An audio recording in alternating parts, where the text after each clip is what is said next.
are now listening to the IELTS podcast. Learn from tutors and ex-examiners who are masters of IELTS preparation. Your host, Ben Worthington. Boom. Okay. Hello there, IELTS podcast listeners. In this episode, we're going to be talking with Paul Austin, and he's a professional TOEFL speaking teacher, and he's helped hundreds of students gain confidence, improve their fluency, and help them pass the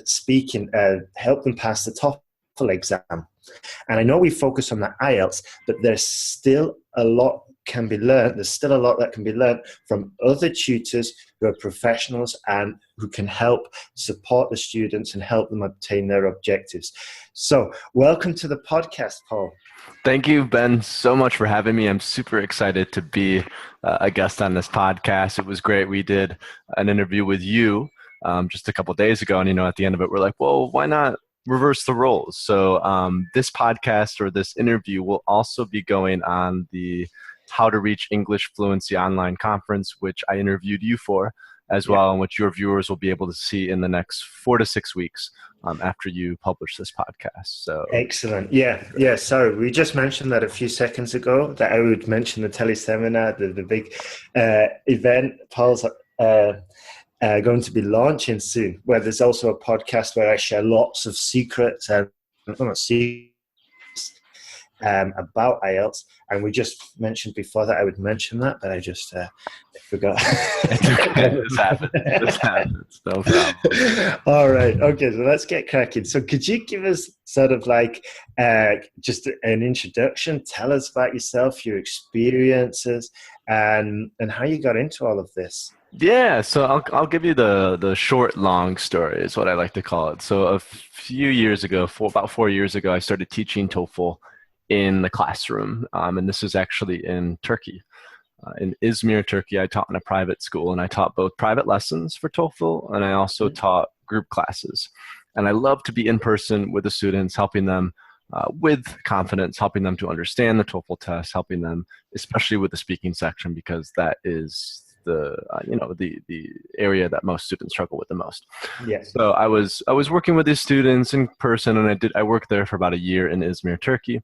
And then I wanted to start reaching more students. So what I did is I decided I'd start my own online platform. And that's, I was like, well, I could start for all TOEFL, but I noticed most students really struggled with the TOEFL speaking section, because when they would go in to speak in the actual test, they would get nervous, they would get stressed, and that would then affect the responses. So I really wanted to work with students to help them achieve high scores on the TOEFL speaking section. So I started this website, TOEFL Speaking Teacher, and really my main focus right now is I do one-on-one lessons with students to help them get a score of 26 or higher on the TOEFL speaking section, which a lot of professionals will need in the States.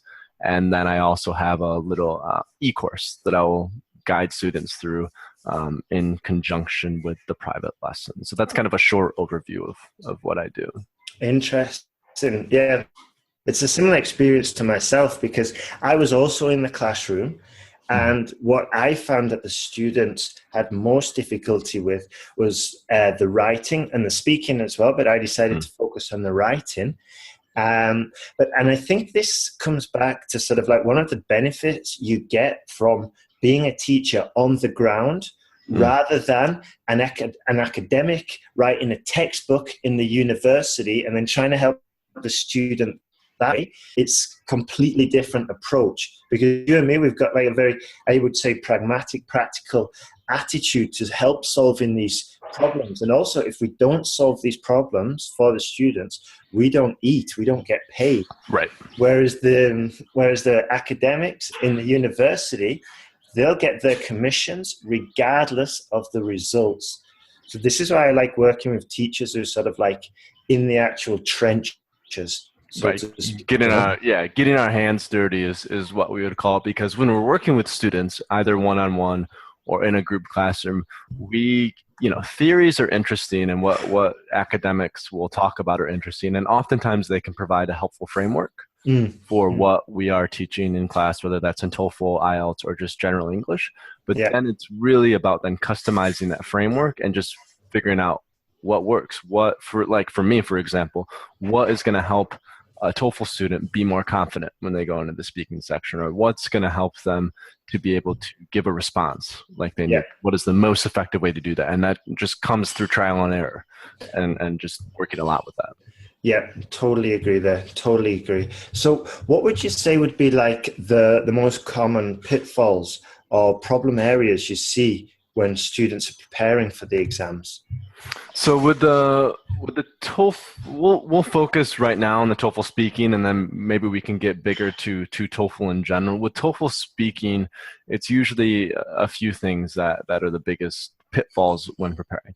The first biggest pitfall that students will have is they assume that the speaking section is easy. So they assume that because they've been studying English for 5 or 10 years, because they feel really comfortable when they speak English to their friends, because they can go online and have conversations without a problem, that they can just walk into the TOEFL test and get a high score without really studying. So that is usually the biggest problem, because then students realize, or the biggest initial problem, if they don't really do preparation, then they realize, oh, I have to actually, like for example, in TOEFL speaking, just as some background, there's 6 questions.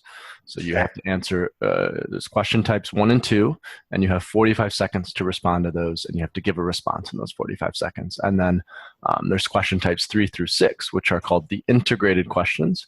And with those, students have to either read a reading passage and listen to like a lecture or a dialogue, or just listen to a lecture or dialogue. And then they have to give that response in 60 seconds. So these students who haven't prepared at all, they totally don't really, their English skills are great, but their TOEFL skills are not so great. So that's the first biggest pitfall, is not really preparing well. Right. Yeah. I think there's a big similarity there with the IELTS. It's the assumption, is that assumption that, okay, I can speak English, so I can go into this test, no problem. And I think, it's so common. And then it's such a shame as well, because what I see is that a lot of students will take this approach, not only just for the speaking, but for the whole exam, waste their exam fee, and they'll spend all that cash, and they'll get that result, and then they'll be like, oh, it wasn't what I expected. Now I'll have to shell out another exam fee. And not to mention all the hassle, the gyration, preparing and stuff like this, and getting to the exam center. Whereas if they'd just sort of like taken a more preparatory approach and sort of like done some research before, they could have avoided the whole sort of like palaver, the whole issue. Right. And it's not like it takes a lot of time to prepare. If, for example, if you're watching this and you have to take IELTS in a week, or you have to take TOEFL in a week, what I recommend students do is just sit down and do like an entire practice test, which takes about 4 hours. And actually, that's the first thing I tell them to do, is just so that you can understand what the test structure is going to be like. And then once you've taken that first test, then go back and go, okay, I'm struggling with this part, with this part, with this part. Okay, let's do a few things. Maybe look up a few YouTube videos, or maybe find, go to Google search to find out, okay, how can I address this problem and improve my ability? Right. Yeah. Solid advice. I recommend similar stuff there. So the other thing I was going to ask you, so we said that the first pitfall when approaching the exam is lack of a preparation, assuming it's going to be easier. What actually happens? What are the challenges that occur when the student gets in the actual exam room? And how do you solve these issues? Yeah, that's the next part, right? These are then the biggest challenges that students face. So I would say there are 2 main ones. The first one is going to be they approach TOEFL like it's a test instead of just like it's speaking English. And I'll explain that mindset difference in a little bit, and how that affects their responses. And then the other thing is, because they're approaching TOEFL like a test and not just like a conversation, their confidence is affected, and they get extremely nervous and extremely stressed. So I'll talk about the first one first, this idea of testing versus conversational English. And this is a mindset that I try to help students with, because when they approach TOEFL like a test, and TOEFL is a little different than IELTS, because in IELTS, you're sitting down, you're across from a real person, they're asking you authentic question, and it's much more like a conversation. Mm-hmm. And that's the encouragement of it. And I think that's what IELTS does a lot better than TOEFL, is it actually imitates like a real life situation. Whereas with TOEFL, you're sitting in a computer, you're recording your responses, you're looking at a computer screen, you're not talking to a real person, and you have to record 6 different responses to these very structured questions. So it's challenging to then approach those questions like real English conversation. So a lot of students then they'll approach it like a test, like what is normal in a way, and what they'll do is their intonation changes. So instead of speaking like they would speak if they were talking to a friend over coffee, they'll talk at like a higher pitch and with like different intonation, which then affects their score. So that's the first thing that it affects. Interesting. The second thing they'll do is they'll memorize formulas. So they'll memorize these templates where they'll use this phrase for the introduction. They'll use this phrase for the transition. They'll use this phrase for the conclusion.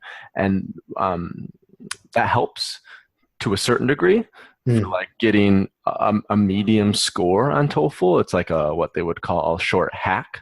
But if you want to get a high score, that is not effective at all. And I always explain to students that's because, when we talk in English, it's not a formula that we follow. It's authentic, spontaneous connection and communication.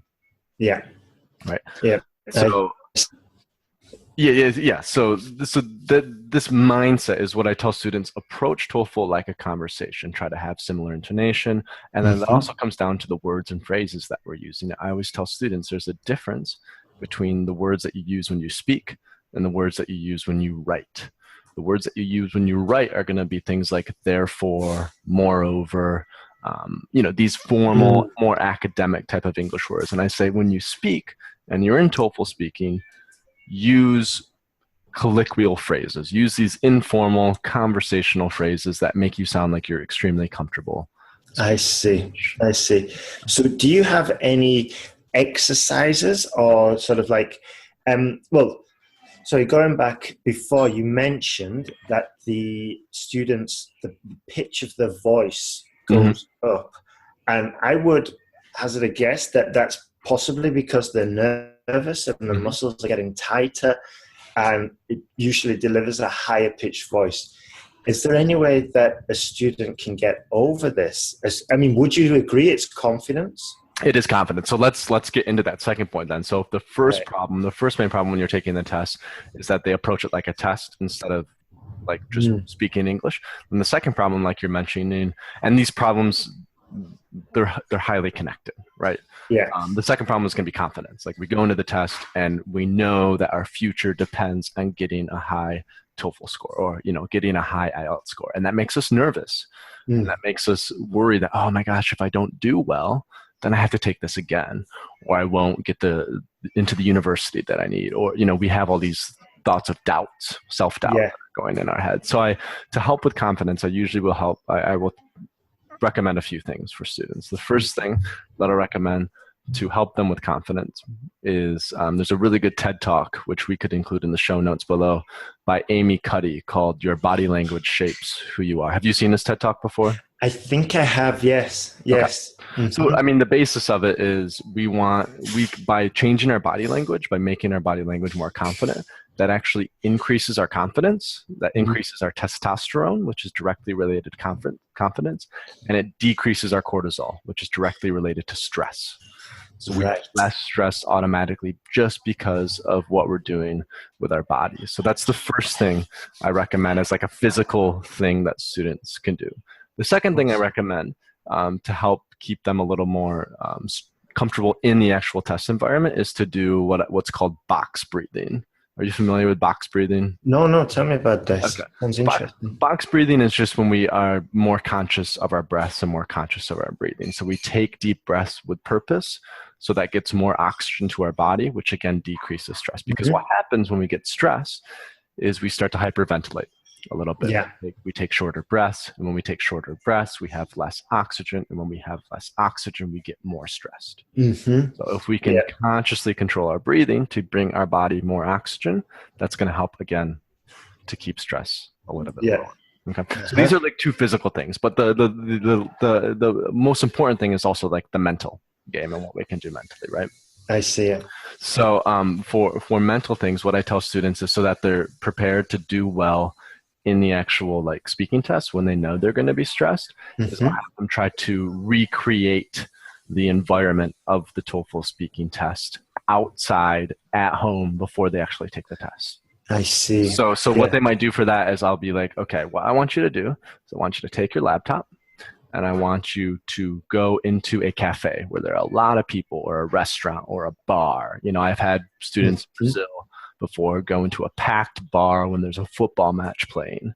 And I'm just like, you know, go in there and just record an entire set of TOEFL speaking responses, because what that does is they're embarrassed in a way because they're speaking in public, they're in a cafe, and that recreates the stressful environment of the test. They get a little nervous, they start sweating, so they have to learn how to work through that.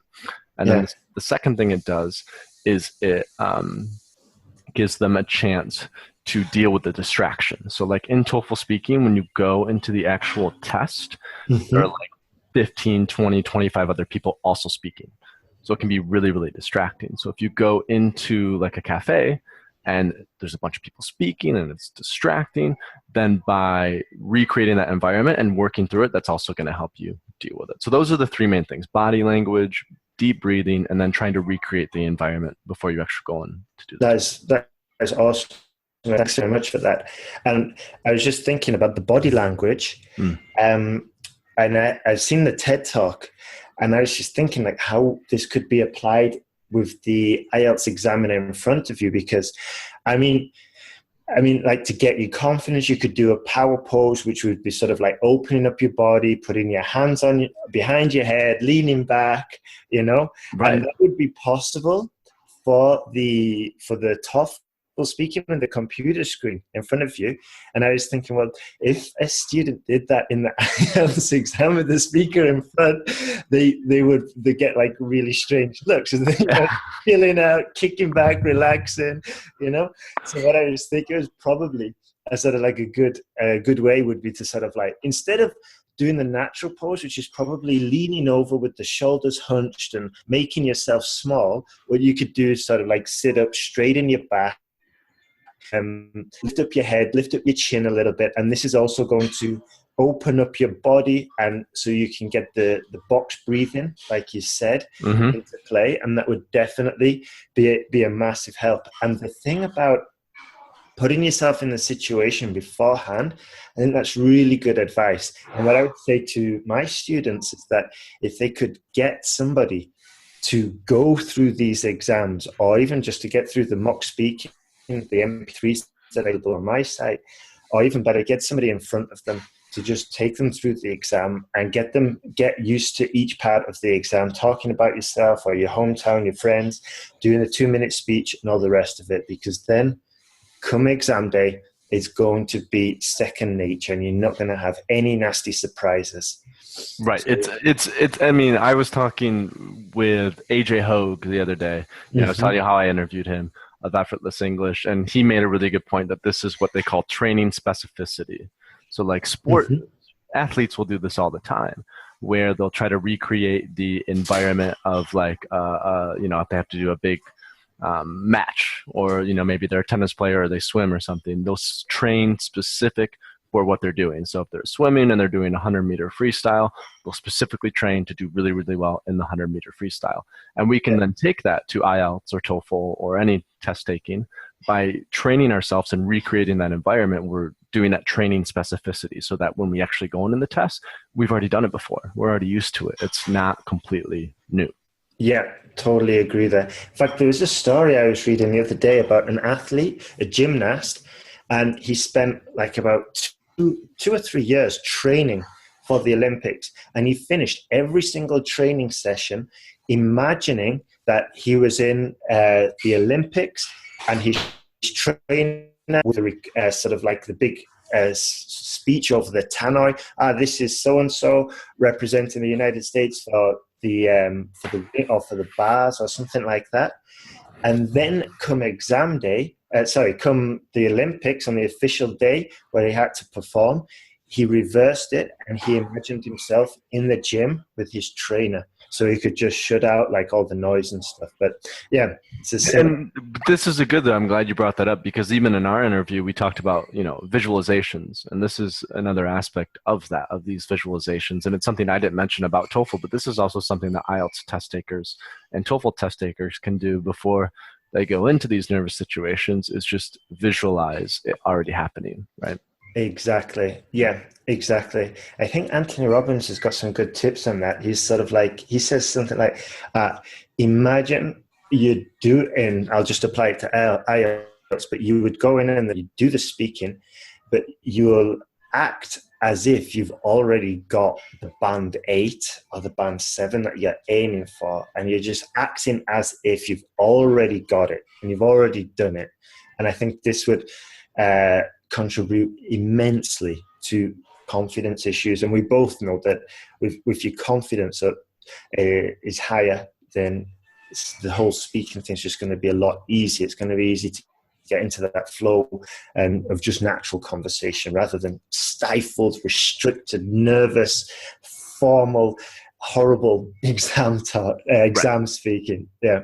So let's just go into the next question, was like fluency and like upgrading the way a student will speak, not to the level of sort of like making it stifled and academic, but also bringing it up a level in order to pick up the points, so it's not a casual, really sort of like fragmented conversation, like we have with his friends, but it still has to be like strong and coherent for the exam. So how would a student do this, like gain fluency and incorporate complex sentences? Yeah, to be able to give really good content on the responses. I think that's a really good question. So if they've already, they've already worked through some of these confidence issues, they're already starting to be more confident and act more confident. That's the first step. So that's part of what I say is the foundation of being able to give a good response. Then these other parts that you're talking about, this idea of just being able to speak English more fluently, I recommend a few things. So the first thing that I think students don't think about is to completely immerse themselves in spoken English during their test prep period. So not only will that help their listening scores, it will help that immensely, but it will also help speaking, because listening and speaking are directly related skills, just like reading and writing, right? Yeah. Speaking is the active, listening is the receptive. And by working on listening and listening to a lot of spoken English, that's also going to help their fluency. So that is the first thing, is, listen to podcasts, listen to TV shows, to movies, to the radio, to, there's so many, like we were talking about, so many English resources online today that are available that, it's infinite. You can listen to English all day. Exactly. With that. So what I recommend with students do that is to first measure and track their time for the first week. That's a good idea. That they know, okay, I'm listening to English for 30 minutes every day.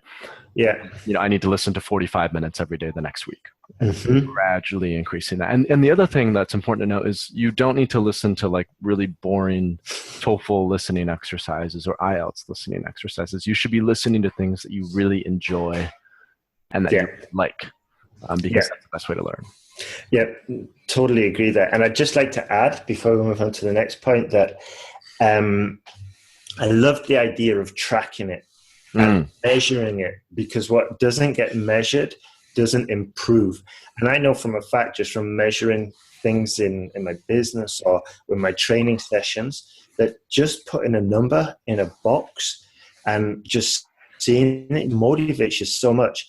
And there's a really good app that is that can help you do this. It's called Coach Me. If you just put into Google coach.me, and what you can do is sort of set up, and it's like a tick, you can set up weekly challenges, and it's just like a tick box thing. So as soon as you've done that challenge, or you've done that, what you want to start incorporating into your daily system, you just swipe it, and it's measuring it. And then at the end of the week, you can look back and you can say, okay, I did sport 6 times last week, and that was my objective, or I listened to English for 5 times last week, 5 30-minute sessions. Let's try and up it up a bit.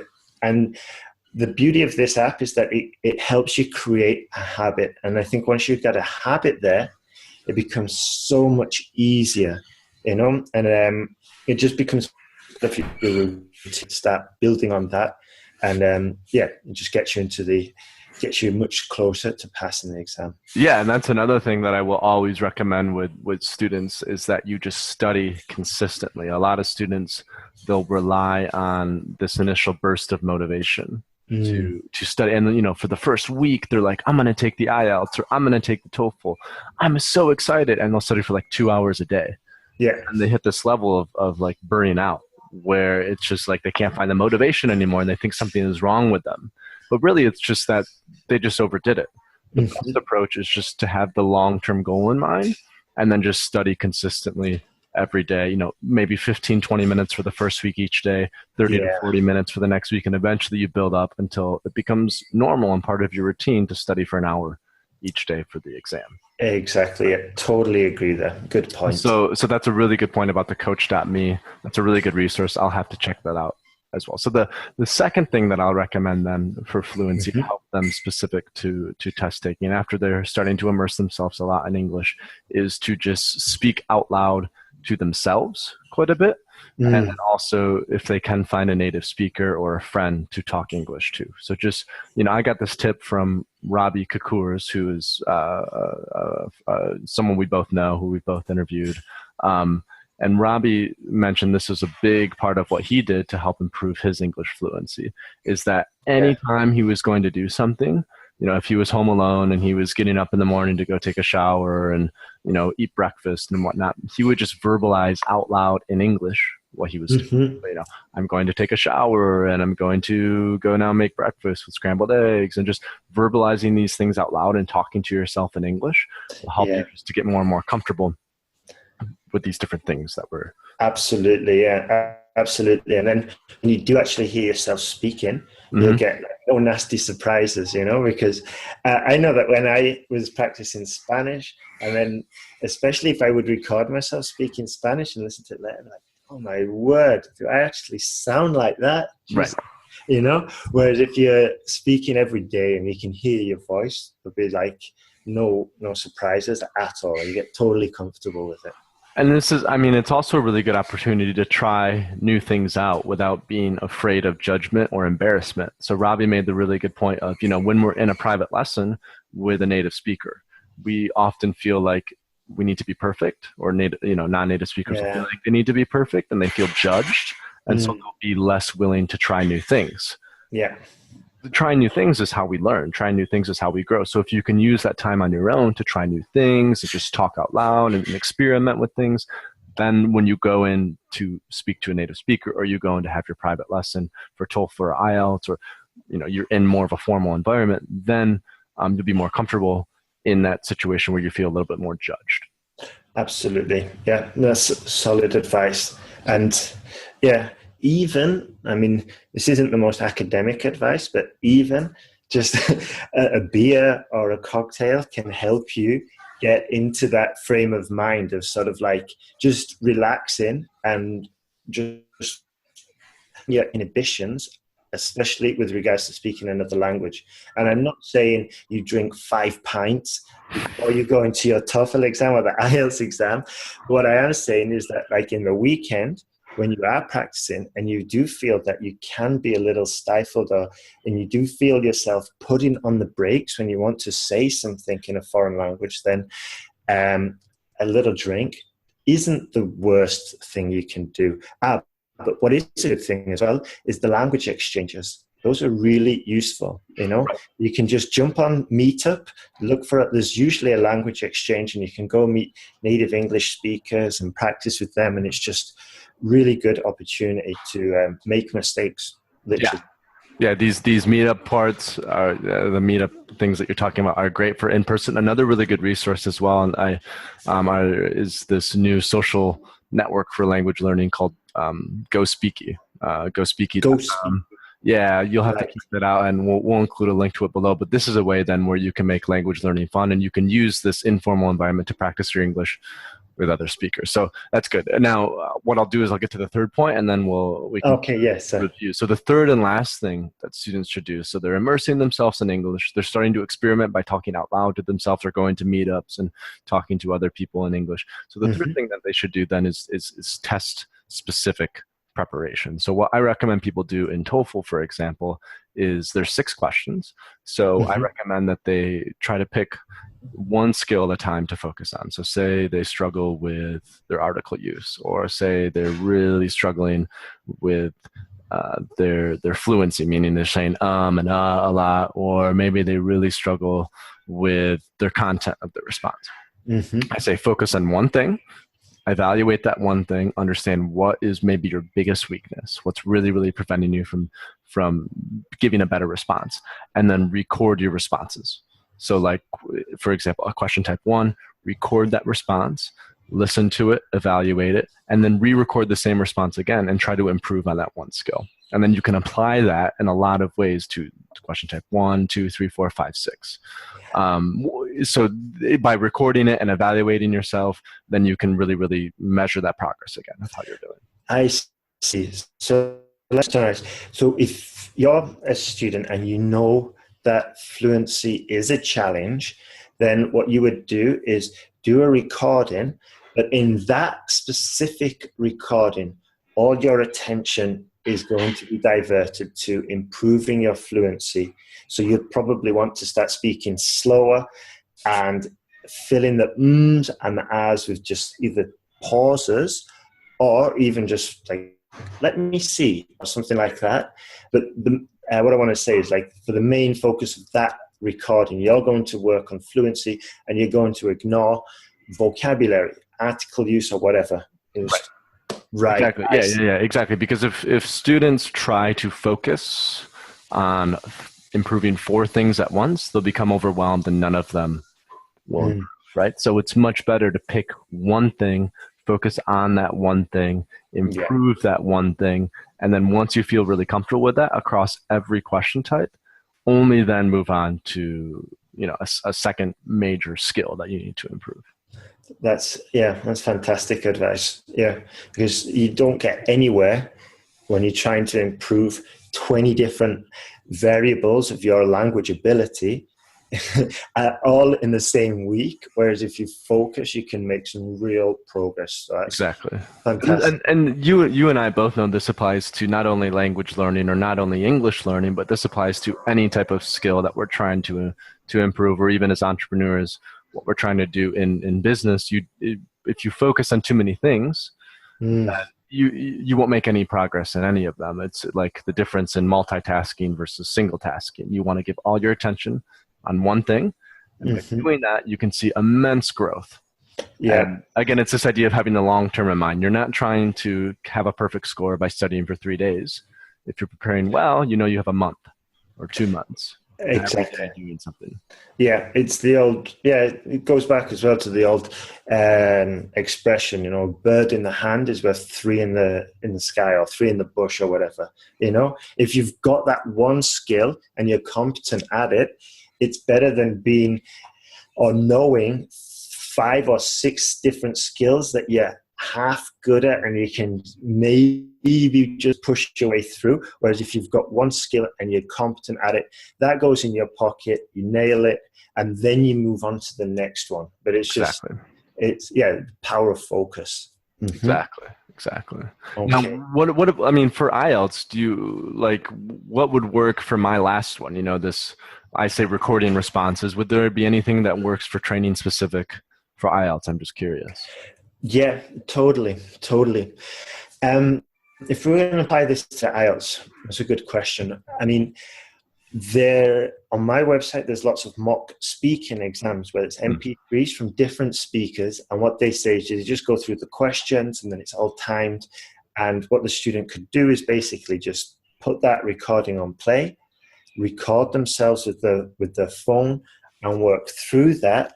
And in fact, if they do the speaking confidence course that's on offer, there is a task for this specific exercise. And what you do is you record yourself, then you send your answers in, and then I myself or either the other teacher will review them, and then they'll say, okay, look, you've got to focus on your use of articles, or you've got to start talking more in a connected speech style rather than this sort of like talking like that. Like from the script, you know? So in this respect, yeah, I totally agree. And I also do a similar thing with the writing as well. Like once I review somebody's writing, I'll say, okay, what you really need to focus on to get the 80-20 would be like most of your mistakes are with your spelling, or most of your mistakes are with your sentence structure. Focus on sentence structure for the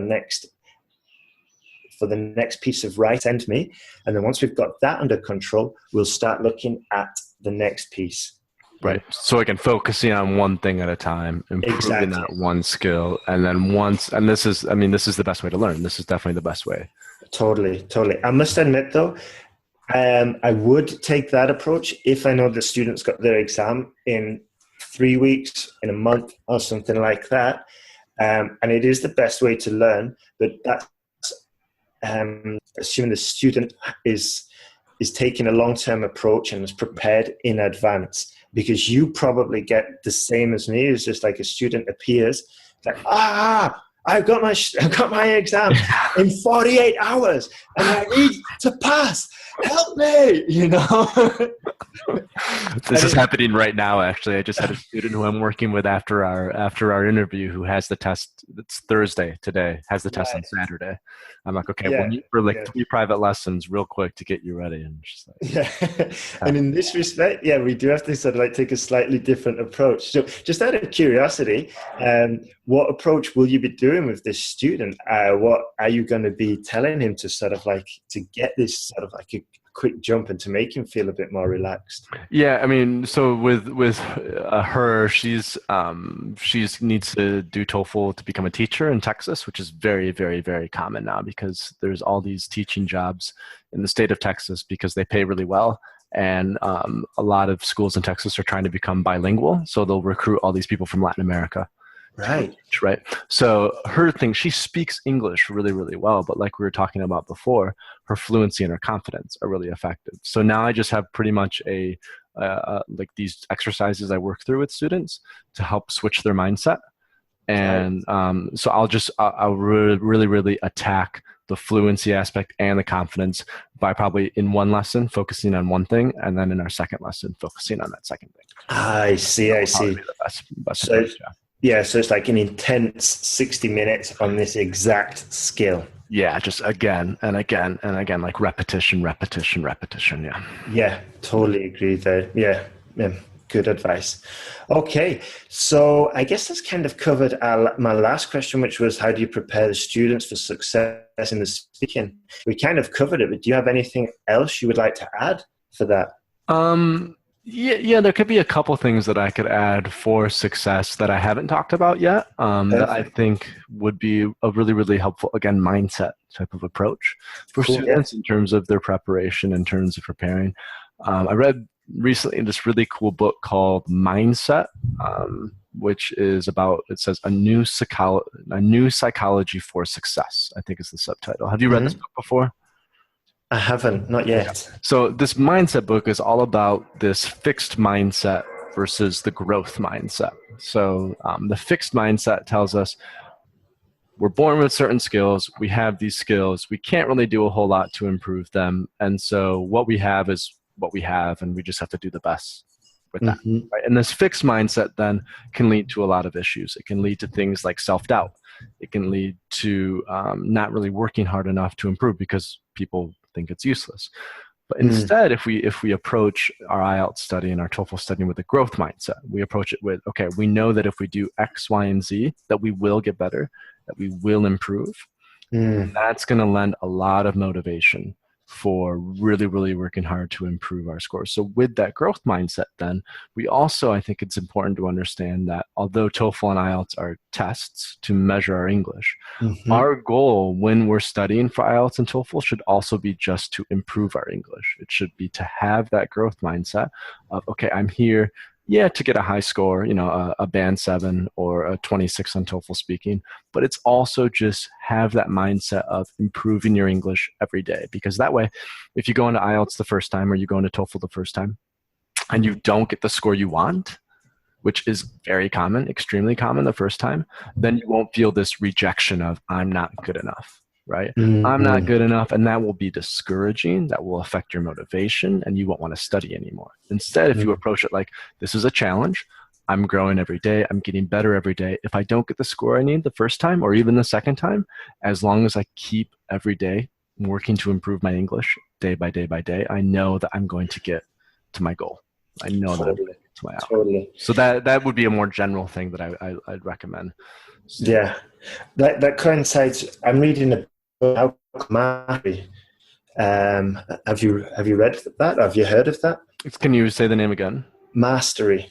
Yeah, by Robert Greene, right? That's a really good book. Yeah, that's awesome. And I think this approach of mastery is really good, because it tells you like to go for a job for what you learn rather than what you earn. And it tells you just to sort of like take a long-term view. You're not going to be successful overnight. You got to put in the hours, and it coincides with basically with learning a language. Right. You cannot learn a language within 3 weeks or whatever. It takes a lot of time, and it's a lot of time, dedication, and you got to be motivated and take the long-term view, and you'll get there in the end. It's inevitable. If you're studying every day, you will get there. But it's like you were saying, don't get discouraged and don't go in there like, I'm going to pass it first time. Go with a growth mentality, and you'll definitely reach it. Right. That growth mindset. And we can include, in the show notes as well, I'll include a link. She has a TED Talk. It's about 10 minutes. That talks about all these concepts as well, if students want a few more details or are interested in. Awesome. Yeah, that's good. Any other points for success? Or do you reckon we've covered them all? I think that would, for the most part, cover most of them. Work hard, have the growth mindset, speak conversational, work on your confidence, try to reduce your stress. And I think those are the four main ones. Yeah. And that'll set you up for a lot of success actually in lots of other disciplines as well, not just test preparation. Correct. Right then. Well, thank you very much, Paul. Could you give us an overview of where students could find you if they want to work with you? Yeah. So this right now, I'm mostly just doing high-end private lessons at TOEFLSpeakingTeacher.com. And I offer just a lot of help and advice specific to the TOEFL speaking section. And what we'll be launching over the next month or two is like a complete TOEFL website that not only helps with the speaking section, but all the other sections. And this will include a podcast and a few other things. So I'd say watch out for that in the future. Right now, though, just TOEFLSpeakingTeacher.com is where I'm at. So Excellent. Okay. Well, thank you very much for agreeing to do this interview. And like you said at the beginning, this will always be available at IELTSPodcast.com, and it's also going to be available on Paul's new project, which will be coming out in, what did you say, 4 or 5 weeks, 6 weeks? Yeah, around there, early March to mid-March. I'm expecting it to. Excellent. And if you keep an eye on my Facebook page as well, on my site, and you sign up to the email list, I will send you the information of this teleseminar, of this big project, because it'll be worth having a look. It'll be great. And Ben, thanks so much for having me, and thanks so much for interviewing me as well. You did an excellent job, and it was great to be on the podcast. Thank you very much. Thank you. Okay, buddy.